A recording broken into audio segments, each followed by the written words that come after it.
Hello, everyone. Charles Watts here. Welcome to a Monday edition of Inside Arsenal. I hope you're all well. I hope wherever you're watching or listening to this around the world, you've had a fantastic weekend and you are starting your week well. It's a bit of a quiet day, really, for Arsenal today. Obviously, still over in the United States, ready for their final game of the USA Tour, which will be against Barcelona in a couple of days' time at the SoFi Stadium in LA. We'll talk about that game a little bit. Barcelona's preparation not been ideal for that game, so we'll have a little bit of discussion about that in today's video. We'll start off with a little bit of a talk about Kieran Tierney. He's been speaking about his future following the game against Manchester United. He spoke to reporters over in the States, so we'll look at what he had to say, and I've got plenty of your own questions and comments to go through as well. As I said in yesterday's episode, I didn't have enough time to go through some of them, so I've put a few extra ones in there today to talk about. Lots of you sort of focusing on that game against against United, and what potentially went wrong, what the worrying sides are ahead of the new season, that sort of thing. So we'll get into that discussion as well. Got to talk about Kylian Mbappe as well. At the time of recording this, it's all breaking right now that a 300 million euro world record bid has gone in from Hilal to PSG for him. Remarkable wages as well being discussed. So we've got to talk about that as well. But we'll start off with Kieran Tierney, shall we? Who I think has been pretty bright so far in his appearances during the tour and in the game against Germany, actually. In Germany, against Nuremberg, when I thought he was very bright when he came on as well. He's been speaking to reporters over there in the Arsenal pack about his future following the game against Manchester United. Now, we all know Tierney, his future is very much up in the air. We've all been expecting him probably to go this summer. Newcastle, even a return to Celtic has been talked about. But at the moment, he's still at Arsenal. He's with the squad and he's getting minutes. He might not be starting, but he's getting minutes. And he spoke after the game against United about his future. He said, "It's not really up to me. I'm happy. I'm working hard every day and getting minutes. I'm just trying to do as well as I can. No, I have not had any conversations with Arteta. You can't play every single game, every single season, every single year. I don't expect that. And I still made a lot of appearances last year. I was ready every game and working 100%. I think everyone in there would agree with that I never give less than whether I'm playing or not. In the games I did play, I tried to do my best for the team. I came off the bench a lot last season, whether that to see games out or help get a goal." He continued in that interview. He also said he didn't miss a single game for injury last year, which I think is easily forgotten. I think whenever you talk about Tierney, it's all like, oh, he's got fitness problems, injury problems. But he didn't really have them last year. He was available an awful lot of the time. He just didn't play. Mikel Arteta didn't play him, or certainly didn't start him anyway. And I think his appearances, his performances so far on the trip have certainly got a lot of people talking. And you kind of look at the situation, if Timber's going to play at right back, which we don't know if he's going to play all the time, because obviously he's going to be competing with Ben White. So I think Mikel will probably rotate between the pair of them. But when Timber does play and does bring that sort of inverted fullback role to the right-hand side, you kind of look at that and think, well, Tierney could be a very, very good option for Arsenal on the left-hand side there, because you're still going to get some width from one of your fullbacks. Very similar to the way Arsenal play now when Zinchenko plays in that inverted role. Ben White gets on the overlap and provides some real width down one of the flanks while the other fullback comes into the central area. So if you flip that on its head this season and you have Timber doing that more often than not, and you have Tierney on the other side getting down and overlapping, it feels like, certainly from my point of view and from what some of you guys have been saying as well in the comments, just feels like a natural fit, like it could work. But having said that, against Man United, Tomiyasu played at left back. Tierney didn't start. Against the All-Stars, Kivior played at left back. Tierney didn't start. And I mean, obviously it's only pre-season. Mikel Arteta is kind of experimenting a little bit at the moment in terms of what he wants and where he sees players playing. But the fact in those two games, we haven't seen Tierney start yet. Mikel's favoured to play a centre back and then a right back in that left back role. It just still points to, Tierney not really being central part of those plans, and it's really hard to get away from the feeling that he is, he's probably still going to go. But I would be very happy if Kieran Tierney stayed. I think it make a lot of sense. I think it would give Arsenal a lot of really strong options down that left-hand side, and he's got a really, really strong squad there. But having said that, it's still, as I said, it just feels like the more likely option is he probably will go a little bit later in the window, but he's here right now. And let me know what you guys think. And you've all been talking about it. I've seen it all in the comments below that so many of you want Kieran Tierney to stay, and I fully understand that. What a professional he is. He's a fantastic player as well. I've said it before. I think he improves almost every Premier League team he goes into. It's just the fact that at Arsenal, the way that they play and the system that Arteta uses, it just doesn't really fit Tierney. And in this interview, go over, you find it on The Athletic or Football London, Kai Kainak did it as well. All the group reporters who are out there, they put it out. Tierney talks about that and trying to sort of learn the inverted role while he's playing and the challenges that he's faces doing there. Some good stuff. So do please head over and find that Kieran Tierney interview. Okay, looking ahead to the Barcelona game, which is, as I said, in LA at the SoFi Stadium in a couple of days' time. Now, Barca were due to be playing, I think it was Juventus a couple of days ago in their first game of the tour, and they had to call that game off because a lot of the squad fell ill. Now, if you see there, you're watching this on YouTube, they've put out a tweet now encouraging fans to go to the game against Arsenal in LA. Basically reassuring everyone that they are now going to be fit and they are going to play that game. It says both teams are in close contact and we both have the utmost confidence that our game will go on as planned.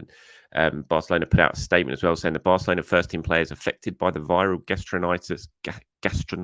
I don't even know what that is. I'm sure some of you doctors out there will be able to tell me what it is, but I'm not going to try pronouncing that again. Illness, let's just call it illness. Those first team players affected by an illness, which forced the cancellation of the match against Juventus at Levi Stadium, are recovering well. In the last few hours, no new cases have been detected. There are 2 training sessions scheduled for this Monday, when the majority of the affected players are expected to work out. The squad will then have another session before the match against Arsenal. The team is eager to make its debut out here in the United States. Barca square off against Arsenal at SoFi Stadium this Wednesday, which is Thursday night UK time overnight, 3:30 a.m. Very, very late one or early one, however you want to look at it. So yeah, Barcelona are very confident that that game will go ahead. And obviously they want it to go ahead as well. And loads of fans going for the game, but they also need to step up their preparations. They don't want to miss another game. And Arsenal clearly will want that game to go ahead as long as there's no threat to their players of suddenly this illness being sort of contracted by one of the Arsenal players and then swept around the squad. But I'm pretty sure there's going to be no danger of that happening and the game will go ahead. So not ideal preparation for Barca, missing that game. Some of their players might be ill. Could be a good opportunity for Arsenal if you want to sort of look at it that way, take advantage of that and try and get a decent win, get confidence up a little bit after that Manchester United game. So any further updates on that, I will of course bring you up. But by the looks of it at the moment, Barcelona versus Arsenal will go ahead despite the illness in the Barca camp. Okay, before I get onto your questions and comments, we've got to talk about this because it's such a monumental thing, monumental moment potentially for football. And that is that Kylian Mbappe, who of course we know is in this big dispute with PSG at the moment. He's not going to sign his new contract that's on the table for him. He says he'll stay and wants to stay, and then he'll go at the end of next year on a free. PSG obviously don't want that. They want to sell and get some money in now. It's all a very big drama. He was left out of the squad for the pre-season tour. And now Al Hilal from Saudi Arabia are offering 300 million euro transfer fee. It's about 240 million pounds, world record fee. In addition to this, they are prepared to offer Mbappe a salary package, according to James Bench, who I had on this channel from CBS, a salary package of 700 million euros over 1 year, after which he would be free to depart for Real Madrid should he so wish. Now, what we don't know there, I'm guessing there would obviously be a transfer fee involved there. They wouldn't just let him go away for free because it's basically that would be £1 billion all in, or 1 billion euros, sorry, all in for a 1 year loan deal. And, obviously the Saudi clubs, the sort of PIF owned Saudi clubs have got basically unlimited finances, as we're seeing by these offers. But even they couldn't just let Kylian Mbappe walk away for free and pay him 1 billion euros for a year and then let him go to Madrid. So I'm sure there would be some sort of transfer fee. It wouldn't just be a 1 year contract when it'd then be a free transfer. I'm sure more and more of that is going to filter through because, as I said, this is all just breaking at the time of me recording this video. Jason Burton there from The Telegraph. If you're watching this on YouTube, you can see the tweet on the screen saying that Paris Saint-Germain have now given permission to Al Hilal to speak to Kylian Mbappe after receiving that world record 300 million euro offer. I mean, the figures are remarkable when you factor in the wages. I saw someone saying I think it's about €5 a second or something. that he'd be earning over there, which is just mind-boggling money. I mean, there's mad money in football, and then there's this, and what this is going to do to the market. I mean, I'm a lot of I can fully understand a lot of people look at this and say, well, look, Premier League clubs have been doing this and been blowing teams out of the water for a long, long time, and that's true. And the Premier League clubs have absolutely distorted the market for everyone. And so this is something the Premier League are going to have to now sort of deal with and cope with. And the Saudis have got this money; they're going for it. They're signing all these players. They're spending all this money, and it's going to be interesting to see how the Premier League reacts and how world football reacts. How long this goes on for? What sort of will there be some sort of financial constraints put on this after a while? You would expect there would, because even though the Premier League have obviously got a lot of money, loads of money, there are financial constraints they have to work within in terms of FFP and UEFA rules and Premier League rules. And, will this happen for the Saudi clubs? We'll have to wait and see. But I mean, this is such a massive, monumental offer. Whether Kylian Mbappe accepts it, we'll have to wait and see. But I've had lots of questions for people saying, why aren't Arsenal, going for Kylian Mbappe? Why is it responding to me saying it was never going to happen? Then why can't it happen? Why can't we be ambitious? There's ambitious and there's this. This is the sort of finances involved it's going to take to get Kylian Mbappe. This is why Arsenal aren't going to be in and around the running for someone like him at the moment. Arsenal spending big. They have spent big and they're spending big wages, but nothing that can compare to this. And it's remarkable. It really is remarkable. And it's going to, sure, the next 24 hours or so, it's going to rumble on, whether we're going to see if Kylian Mbappe has any interest in it. Will he go and talk to El Hilal to see what they've got to offer? Can they can they tempt him? We've all thought he's just going to end up at Madrid and it's just a foregone conclusion, only a matter of time. Can they convince him to come? Could they keep him for longer? Could they, sort of turn his head away from Madrid? We'll have to wait and see. But what a remarkable football story this is. Let me know what you guys think about it in the comments below. Okay, let's move on to some of your questions and your comments, shall we? We've got quite a few reacting to what happened against Manchester United. So we'll go through some of these. Here's one here on the screen now. If you're watching this, you can see it. It says, errors were the difference. We need to sell dodgy Eddie, or not dodgy. I don't know why I've just said dodgy there. I thought I saw that word. Sorry, Eddie. We need to sell Eddie. He is not good enough. I would have liked us to be physical as well. You'll find that opponents would think twice if they got roughed up a little bit. All great sides needs to be physical. Look at our invincible team. Anyways, on to the next game. Lots of you sort of getting in touch and talking about Eddie in the comments, and that not happy with the fact he's playing at the moment over Balogun. When he is playing, the sort of impact he's making, the chances he's missing. He of course missed a good chance in the second half against Manchester United. I think I think Eddie's a good player. I think he's under a lot of pressure right now, A, because of what's going on with Balogun, and B, because he didn't finish the season so great last season. He'll know he's under a lot of pressure and he needs to perform. Mikel's giving him minutes. He's trying to get his confidence up. It's not happening yet. But I agree when you say their errors were the difference. I think they were. Had Arsenal not conceded that first goal, if they'd have scored the first goal when Gabriel Martinelli missed that big double chance early on when it was a 0-0, I think they go on and win that game. But they didn't, and then they had a big couple of big errors at the other end and ended up losing it. And I think that ultimately was the difference. I agree when you say about being physical, and Manchester City, I thought towards the end of last season they went very physical, they went very strong, direct, physical, and it really won the league for them, I think. And that's something Arsenal are going to have to work on. I mean, I think this comment here from Kaio says, I think we missed Xhaka against Man United, and I think Arsenal did miss Xhaka. I think they're going to miss Granit Xhaka. I've said it before, he is going to be a big miss on and off the pitch. Off the pitch, he was such a huge influence. He was a leader. He was someone that everyone looked towards. And on the pitch, he certainly performed very, very well last season. But again, he was that leader on the pitch. And he was the guy, when it needed to be physical, would stand up, would go and get in someone's face, would make a tackle, would do something. And Arsenal aren't going to have that now. And, they're going to have to fill that void one way or the other. I think Declan Rice can certainly do that. I think he's a physical player, and I think he's, absolutely used to it in the Premier League. But he's going to need to find his feet. He's going to need to feel confident about himself. And I think Xhaka is going to be a big miss, certainly for the first 6 months. And it's going to take a lot of adjusting to get used to life without Granit, because he was such a huge influence. And I think we saw that against Manchester United. And I think we will see it over the first few weeks in terms of on the pitch and off it as well.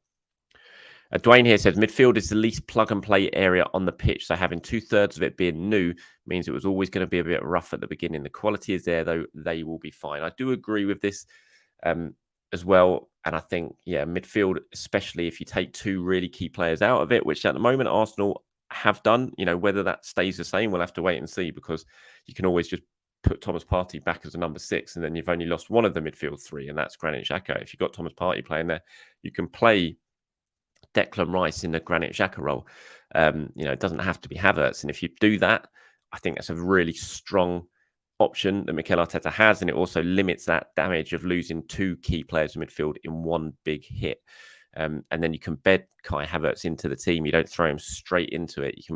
He can get used to his 2 teammates. He can get used to playing that position. Let's face it, he hasn't played really before, certainly for a long, long time. So I think that playing Partey, Rice and Odegaard, I think it's a very appealing option, and it'll be very intriguing as the pre-season goes on, as we get closer to the first game of the season, if that is something that Mikel Arteta starts to shift towards. You see here from Marco, he says Arteta's trying to be too clever, in my opinion. Partey has to start as many games as possible. Forget the friendlies, get him properly fit and ready to go for the first game of the season. And yeah, we've got to remember this was Partey joined up with the squad late for the US, so he's a little bit behind. There's a fair few sessions that he didn't do, and so Arsenal need to make sure his fitness is right up there. This one from Mr. Pleasurehead says, I wouldn't be surprised at all if our starting 11 for the first Premier match is exactly the same as our best 11 last season, except Granit, of course. Mikel is no mug. You don't change 3 or 4 players and expect it to be instantly gelled. These games are about exploring options. When the season starts, new players will be gradually introduced, I think. And I think it's a really good comment. Obviously, at the moment, we're seeing Mikel trying different things in these games. We went with the 3 of Rice, Havertz and Odegaard against United. Didn't do that against All-Stars. It'll be interesting to see what he does against Barcelona in a couple of games' time. Will he try something else differently? Of course, you've got Timber, who started against United as well. Ben White didn't start. Will he come back into the side? And I agree. It wouldn't surprise me at all if that first game against Forest, we go back to a more sort of tried and tested, as I've spoken about, and that gives you time to bed in everyone else and get them to adjust really to the team. Have Partey as a 6, have Rice just ahead of him with Odegaard, and that really could well be the only change going into the Premier League games. And that just gives everyone a little bit more time to get used to their new surroundings. So it'll be very interesting if that is the case. Okay, before I end, here's one from Dr. Wagyu, I think it looks like. It says, hi, Charles, any news on Charlie Patino? Of course, yeah, it's gone, we've been all kind of waiting to see what's going to happen with Charlie this summer, after it was kind of revealed earlier on towards the end of last season that he was, Arsenal were probably going to let him go on a permanent transfer. Things are sort of going on with Charlie at the moment. So I'm talking to some people around the club, at the club, on him. As far as I'm aware, sort of all options are open when it comes to Charlie Patino, and that includes a loan now, whereas not long ago it looked like it was probably going to be a permanent deal for Charlie, according to people that I spoke to at the club. That there is, all options are on the table. It could be permanent, but it could be a loan for Charlie, and that things are sort of beginning to move with him. So we'll see what happens. If it is a loan, obviously, then he's, he'll only have a year left of his contract at the end of next season. So there is that to consider. But yeah, we shall wait and see with Charlie. But as far as I'm aware, that all options are open now with Charlie, and it's definitely not a foregone conclusion that it's just going to be it will be a permanent transfer this summer. And there is a chance that it could be a loan and he could still be with the club, and things will be reassessed again at the end of next season. So watch this space, Charlie Patino and his future. All right, that is it for me. Thank you very much, everyone, for watching or listening. Do have a very good start or end to your Monday, depending on what time you've watched this. And anything you've agreed with or disagreed with, please do let me know in the comments below if you're watching this on YouTube, and I'll try and get you included in a show over the coming days. Have a great day, everyone. I'll speak to you soon.